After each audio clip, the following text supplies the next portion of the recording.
আজি আমি কৰিম ছয়মাহিলী পৰীক্ষা 2024 ক্লাছ 8 গণিতৰ যিবোৰ শ্বৰ্ট কুৱেশ্যন আহে সেই 20 নম্বৰ শ্বৰ্ট কুৱেশ্যন আহে সেই 20 নম্বৰ শ্বৰ্ট কুৱেশ্যনবোৰ আমি ইয়াত কৰিম। এতিয়া 1 নম্বৰ প্ৰশ্নটো দিছে a equal x such that 2x plus 9/2 equal 0 আৰু x belong to n তেন্তে a সংহতিটোৰ মৌল সংখ্যা উলিয়াব। এতিয়া এই xৰ মানটো কি কৈছে নেচাৰেল নাম্বাৰ হৈ গৈছে। নেচাৰেল নাম্বাৰ মানে স্বাভাৱিক সংখ্যা। তেতিয়াহ'লে এক্সৰ মান যদি ধনাত্মক ওলায় তেতিয়াহ'লে আমি গম পাম যে নেচাৰেল নাম্বাৰ আৰু ইয়াৰ মৌল সংখ্যা ওলাব। আৰু যদি এক্সৰ মান যদি মাইনাছত ওলায় তেতিয়াহ'লে ইয়াৰ স্বাভাৱিক সংখ্যা বা নেচাৰেল নাম্বাৰ নোলাব আৰু ইয়াৰ মান তেতিয়া কি হ'ব 0 হ'ব। এতিয়া আমি কৰি চাওঁ আহা। এতিয়া আছে 2x plus 9/2 ইকুৱেল কি দিছে 0 দিছে। ইয়াত আমি কি কৰিম এক্সৰ মানটো উলিয়াই ল'ম। এতিয়া চোৱা এক্সটো ইয়াত থৈ দিম 2xটো ইয়াত থ'ম আৰু 9/2টো ইফালে লৈ যাম কি হ'ব -9/2 হ'ব। তেতিয়া এতিয়া এক্সটো ইয়াত থৈ দিম আৰু এই দুটোৰ লগত পূৰণ হ'ব। তেতিয়া কি হ'ব -9/2 × 2। এতিয়া এক্সৰ মানটো ওলালে -9/4। এতিয়া যিহেতু এক্সৰ মানটো -9/4 যিটো ঋণাত্মকত ওলাইছে, আমি জানো যে স্বাভাৱিক সংখ্যাবোৰ কেতিয়াও ঋণাত্মকত নোলায়। তেতিয়াহ'লে ইয়াৰ এই সংহতিটোৰ মৌল সংখ্যা কি হ'ব 0 হ'ব, যিটো আনচাৰ চিটোত আছে। আমি এতিয়া চিটো শুদ্ধ উত্তৰ হ'ব, ইয়াত আমি চি বুলি দিম। এতিয়া ইয়াৰ পাছৰ প্ৰশ্নটো কি চাওঁ চোৱা। ইয়াত দিছে এ আৰু বি যিকোনো দুটা বাস্তৱ সংখ্যা হ'লে এইটো কি আছে, এইটো মুক্ত অন্তৰালত দিছে এ, বি অন্তৰালটো এটা সংহতি বুলি হ'ব কৈছে। আৰু বিটো দিছে এ, বি আৰু এইটো যিটো দিছে মুক্ত অন্তৰাল। মুক্ত অন্তৰালত এনেকৈ সৰু বন্ধনী দিলেও হয় আৰু এনেধৰণৰ চিনটো দিলেও মুক্ত অন্তৰাল বুজা হয়। দুইটা তেতিয়াহ'লে মুক্ত অন্তৰাল হৈছে। আৰু এ, বি দিছে যে এইটো এই চিন দুটা দিলে গম পাবা যে এইটো বন্ধ অন্তৰালত আছে। এতিয়া ধৰা হ'ল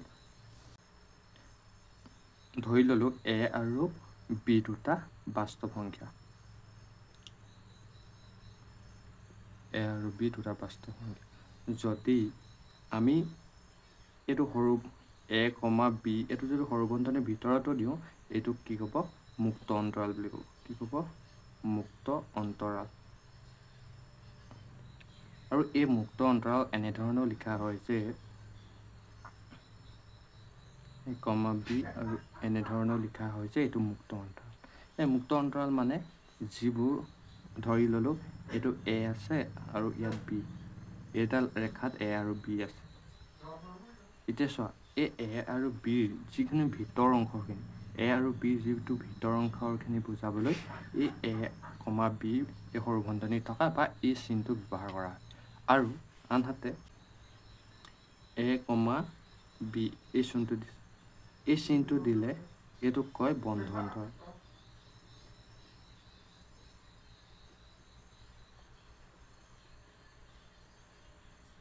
এই অন্তৰাল চিনত ধৰি ল'লোঁ এডাল ৰেখা, এইটো এ আছে আৰু এইটো বি। এই অন্তৰাল চিহ্ন এই এক ধৰি এই বি অংশলৈকে গোটেইটোকে কি বুলি ক'ব বন্ধ অন্তৰাল। এতিয়া চোৱা যিহেতু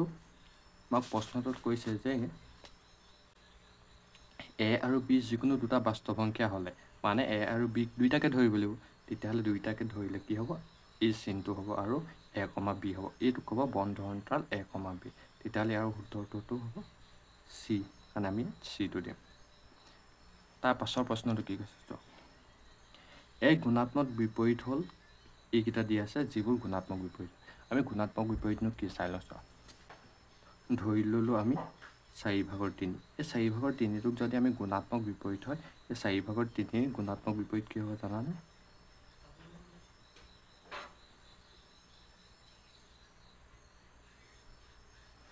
গুণাত্মক বিপৰীত হ'ব 4/3। মানে ইয়াৰ যিটো হৰ আছিলে সেইটো ল'বলৈ গুচি গ'ল আৰু যিটো ল'ব আছে সেইটো হৰলৈ গুচি যায়, মানে ওলোটা হৈ যায়। ঠিক তেনেদৰে আমি আৰু এটা কুৱেশ্যন চোৱা। ইয়াত আছে -5/3 গুণাত্মক বিপৰীতটো কি হ'ব -3/5। এইটোৱে হ'ল গুণাত্মক বিপৰীত, মানে যিটো মানটো থাকে সেই মানটো কি হৈ যায় ওলোটা হয়। যদি 2 থাকে 2 গুণাত্মক বিপৰীত হ'ব ইয়াৰ ওলোটাটো 1/2। বুজি পালা? ঠিক তেনেদৰে ইয়াত প্ৰশ্নটোত দিছে চোৱা একৰ গুণাত্মক বিপৰীত হ'ল কি হ'ব যেহেতু সংখ্যাটো 1 আছে এই 1টোক যদি আমি ওলোটা কৰোঁ তেতিয়াহ'লে 1/1 হ'ব ইয়াক ওলোটা কৰিলে একেই নহ'ব জানো সেইকাৰণে ইয়াৰ আনসাৰটো কি হ'ব 1 হ'ব 1 টো ক'ত আছে এত আছে তেতিয়াহ'লে উত্তৰটো হ'ব এটো বুজি পালানে তাৰপিছত 4 নম্বৰটো কি আছে 3/2 লগত কিবা সংখ্যা এটা পূৰণ কৰিছে যিটো 1/2 আছে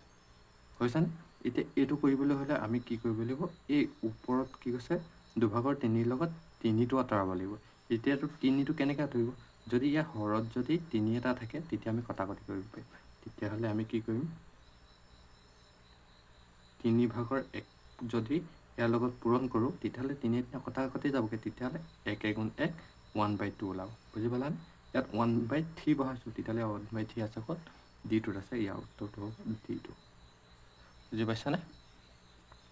তাৰপাছৰ প্ৰশ্নটো চাওঁ তাৰপাছৰ প্ৰশ্নটো দিছে যদি A আৰু B দুটা পৰিমেয় সংখ্যা য'ত A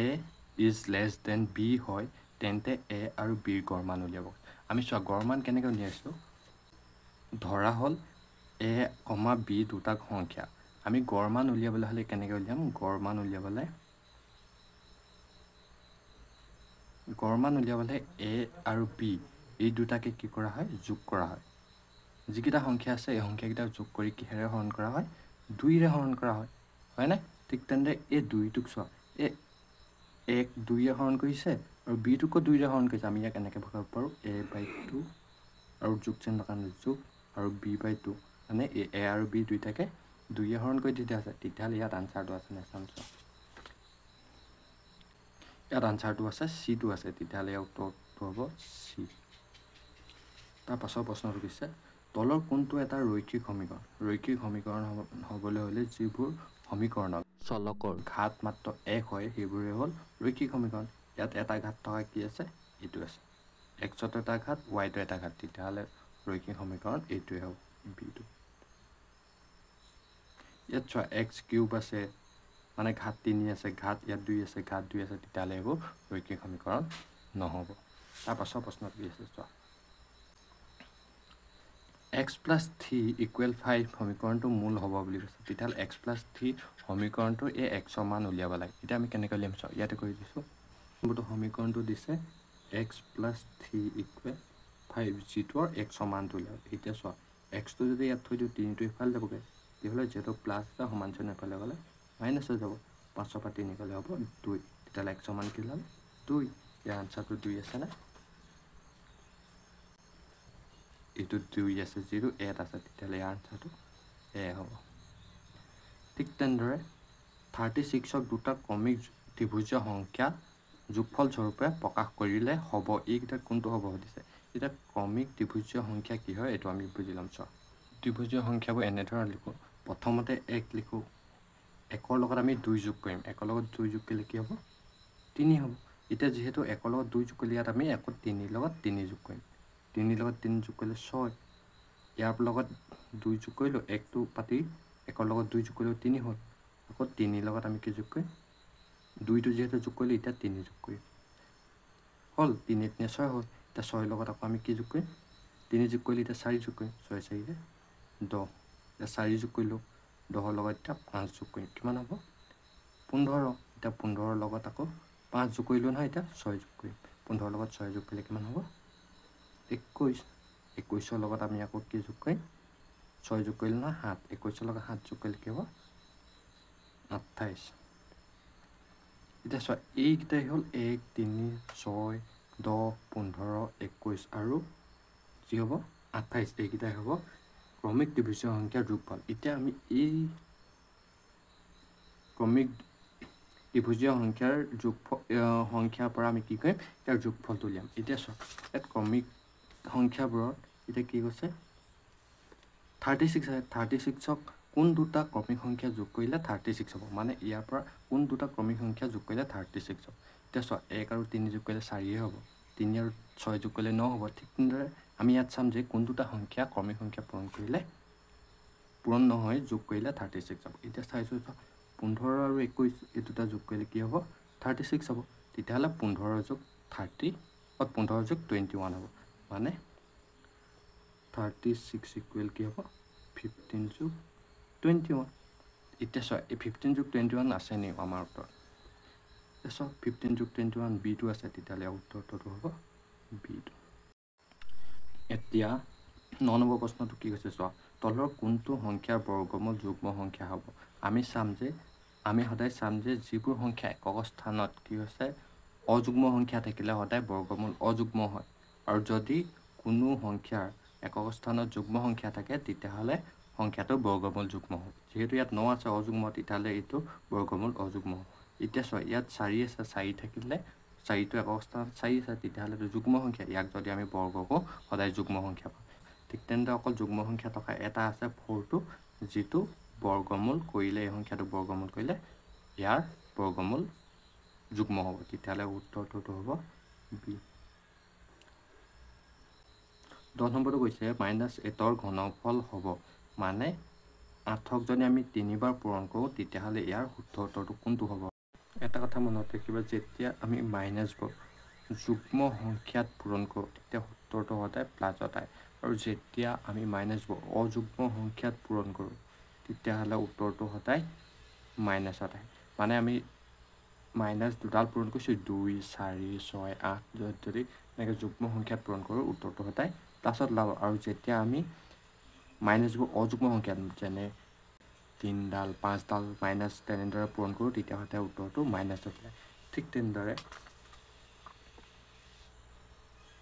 10 নম্বৰ প্ৰশ্নটোত আছে মাইনাছৰ ঘনফল হ'ব মানে -8টো 3বাৰ পূৰণ কৰোঁ যদি -8টো 3বাৰ পূৰণ কৰোঁ ইয়াত মাইনাছ এডাল দুডাল 3ডাল আছে 3ডাল মানে অযুগ্ম সংখ্যাত মাইনাছ আছে সেইকাৰণে উত্তৰটো সদায় মাইনাছত ওলাব যিটো চিটোত ওলাইছে তেতিয়াহ'লে ইয়াৰ উত্তৰটো হ'ব চি -512